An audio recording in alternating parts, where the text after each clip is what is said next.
ತವರು ಕ್ಷೇತ್ರ ಹಾಸನದಲ್ಲಿ ಮತ್ತೆ ಮೊಮ್ಮಗನನ್ನ ಗೆಲ್ಲಿಸೋಕೆ ದೇವೇಗೌಡರು ಕಸರತ್ತನ್ನ ಮಾಡ್ತಾ ಇದ್ದಾರೆ. ಹಾಸನದಲ್ಲೇ ಬೀಡು ಬಿಟ್ಟು ಪ್ರಜ್ವಲ್ ರೇವಣ್ಣ ಗೆಲ್ಲಿಸೋಕೆ ದೇವೇಗೌಡರು ತಂತ್ರ ಹೆಣಿತಾ ಇದ್ದಾರೆ. ಹಾಸನ ಜಿಲ್ಲೆಯ ಪ್ರತಿ ತಾಲೂಕಿನಲ್ಲೂ ಕೂಡ ಸಭೆಗಳ ಮೇಲೆ ಸಭೆಯನ್ನ ಮಾಡ್ತಾ ಇದ್ದಾರೆ. ಮೈತ್ರಿ ಅಭ್ಯರ್ಥಿಯಾಗಿ ಪ್ರಜ್ವಲ್ ರೇವಣ್ಣ ಕಣಕ್ಕಿಳಿದಿರುವಂತದ್ದು. ಈಗಾಗಲೇ ಭರ್ಜರಿ ಮತ ಪ್ರಚಾರವನ್ನ ಕೂಡ ಮಾಡ್ತಾ ಇದ್ದಾರೆ. ಮೊಮ್ಮಗನನ್ನ ಈ ಬಾರಿಯೂ ಗೆಲ್ಲಿಸಬೇಕು ಅನ್ನುವಂತ ನಿಟ್ಟಿನಲ್ಲಿ ಸ್ವತಃ ದೇವೇಗೌಡರು ಅಖಾಡಕ್ಕಿಳಿದಿದ್ದಾರೆ. ಹಾಸನ ಜಿಲ್ಲೆಯ ಪ್ರತಿ ತಾಲೂಕಿನಲ್ಲೂ ಕೂಡ ಸಭೆಗಳನ್ನ ನಡೆಸ್ತಾ ಇದ್ದಾರೆ. ಪ್ರಜ್ವಲ್ ರೇವಣ್ಣ ಪರ ಕೆಲಸ ಮಾಡುವಂತೆ ಜೆಡಿಎಸ್ ಮುಖಂಡರಿಗೆ ಸೂಚನೆಯನ್ನ ಕೊಟ್ಟಿದ್ದಾರೆ. ಕಳೆದೆರಡು ವಾರಗಳಿಂದಲೂ ಸಭೆ ಮೇಲೆ ಸಭೆಯನ್ನ ನಡೆಸ್ತಾ ಇದ್ದಾರೆ ಮಾಜಿ ಪ್ರಧಾನಿಗಳು. ಅಸಮಾಧಾನ ಶಮನ ಮಾಡಿ ಪ್ರಜ್ವಲ್ ಗೆಲುವಿಗೆ ದಾರಿ ಸುಗಮ ಮಾಡ್ತಾ ಇದ್ದಾರೆ ಎಚ್ಡಿಡಿ. ಇವತ್ತು ಹಾಸನ ತಾಲೂಕಿನ ಸಾಲಗಾಮೆ ಗ್ರಾಮ ಮೊಸಳೆ ಹೊಸಳ್ಳಿಯಲ್ಲಿ ಸಭೆಯನ್ನ ನಡೆಸಲಾಗುತ್ತೆ. ಸಂಜೆ ಹೊಳೆನರಸೀಪುರದ ಹರದನಹಳ್ಳಿಯಲ್ಲಿ ವಾಸ್ತವ್ಯ ಹೂಡಲಿದ್ದಾರೆ ಎಚ್ಡಿಡಿ. ಮೊಮ್ಮಗನನ್ನು ಕೂಡ ಗೆಲ್ಲಿಸ್ಕೊಂಡು ಬರಬೇಕು.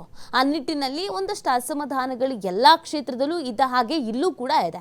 ಈ ಅಸಮಾಧಾನ ಅನ್ನೋದು ಸಮಸ್ಯೆ ಆಗಬಾರ್ದು ಅನ್ನುವಂಥ ಕಾರಣಕ್ಕೆ ಯಾರಿಗೆ ಬೇಸರ ಇದೆ, ಯಾರಿಗೆ ಅಸಮಾಧಾನ ಇದೆ, ಅವರನ್ನು ಕರೆದು ಮಾತನಾಡುವಂಥ ಪ್ರಯತ್ನವನ್ನು ಮಾಡ್ತಾ ಇದ್ದಾರೆ. ಜೊತೆಗೆ ಹಾಸನದ ಎಲ್ಲ ತಾಲೂಕುಗಳಲ್ಲೂ ಕೂಡ ಮೀಟಿಂಗ್ ಮೇಲೆ ಮೀಟಿಂಗನ್ನು ಮಾಡ್ತಾ ಇದ್ದಾರೆ. ಈ ಬಾರಿ ನಾವು ಗೆಲ್ಲಿಸ್ಕೊಂಡು ಬರಲೇಬೇಕು ಅನ್ನುವಂಥ ಒಂದು ಸಂದೇಶವನ್ನು ನೀಡ್ತಾ ಇದ್ದಾರೆ. ಒಂದಷ್ಟು ಸಲಹೆ ಸೂಚನೆಗಳನ್ನು ಕೂಡ ಆ ಭಾಗದ ನಾಯಕರುಗಳಿಗೆ ನೀಡ್ತಾ ಇದ್ದಾರೆ.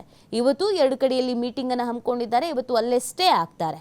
ಸೊ ಮೊಮ್ಮಗನನ್ನ ಗೆಲ್ಲಿಸಿಕೊಳ್ಳುವಂತ ನಿಟ್ಟಿನಲ್ಲಿ ದೇವೇಗೌಡರು ಬಹಳಷ್ಟು ಪ್ರಯತ್ನಗಳನ್ನು ಮಾಡ್ತಾ ಇದ್ದಾರೆ.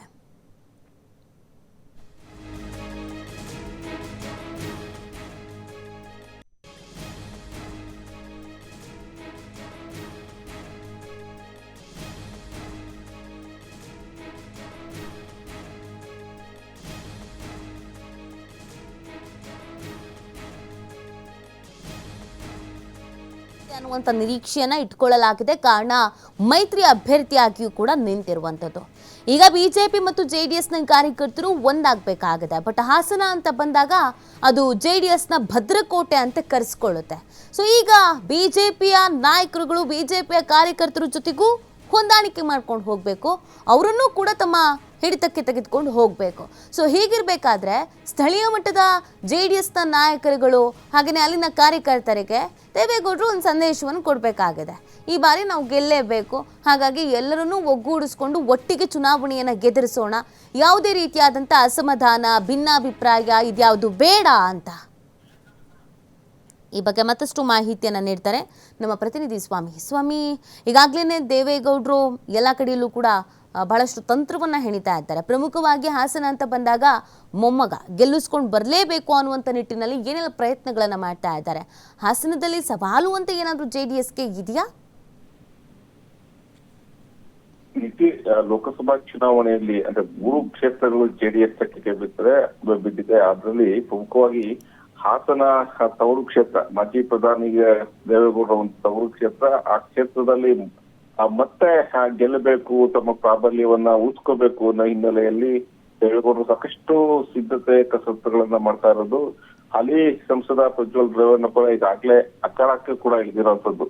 ಅಂದ್ರೆ ಅಲ್ಲಿ ಇರುವಂತಹ ಒಂದು ಕಾರ್ಯಕರ್ತರನ್ನ ವಿಶ್ವಾಸಕ್ಕೆ ತೆಗೆದುಕೊಳ್ಳೋದು, ತಳಮಟ್ಟದಲ್ಲಿ ಅಸಮಾಧಾನ ಇದೆ, ಅದಕ್ಕೆ ಫುಲ್ ಸ್ಟಾಪ್ ಹಾಕೋದು ಸೇರಿದಂತೆ ಎಲ್ಲಾ ಮುಖಂಡರ ನಾಯಕರನ್ನ ಅಭಿಪ್ರಾಯವನ್ನ ಪಡೆದು ಸಾಕಷ್ಟು ಒಂದು ಸಭೆಗಳ ಮೇಲೆ ಸಭೆಗಳನ್ನ ಮಾಡಿ ಎಲ್ಲರನ್ನೂ ವಿಶ್ವಾಸಕ್ಕೆ ತೆಗೆದುಕೊಳ್ಳೋದಕ್ಕೆ ಮುಂದಾಗಿರುವಂತದ್ದು.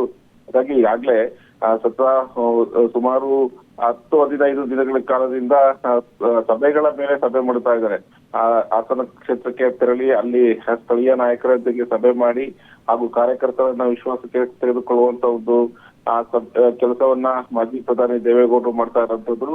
ಆ ಜಿಲ್ಲೆಯಲ್ಲೇನ ಏನಾದ್ರು ಅಂದ್ರೆ ಈಗಾಗಲೇ ಹೊಂದಾಣಿಕೆ ವಿಚಾರ, ಬಿಜೆಪಿ ಜೊತೆ ಹೊಂದಾಣಿಕೆ ವಿಚಾರಕ್ಕೆ ಸಂಬಂಧಪಟ್ಟಂತೆ ಅಸಮಾಧಾನ ಇತ್ತು. ಆ ಅಸಮಾಧಾನಕ್ಕೂ ಕೂಡ ಫುಲ್ ಸ್ಟಾಪ್ ಹಾಕುವಂತ ಕೆಲಸವನ್ನ ಮಾಡ್ತಾ ಇದ್ದಾರೆ.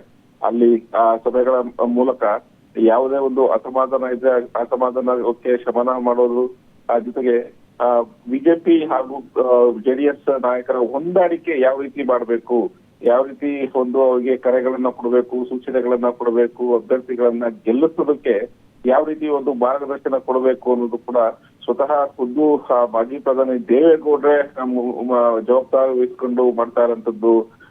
ಇವತ್ತು ಕೂಡ ಹಾಸನಕ್ಕೆ ತೆರಳುತ್ತಾ ಇದ್ದಾರೆ. ಹಾಸನದಲ್ಲಿ ಸಭೆಗಳನ್ನ ಮಾಡ್ತಾ ಇದ್ದಾರೆ.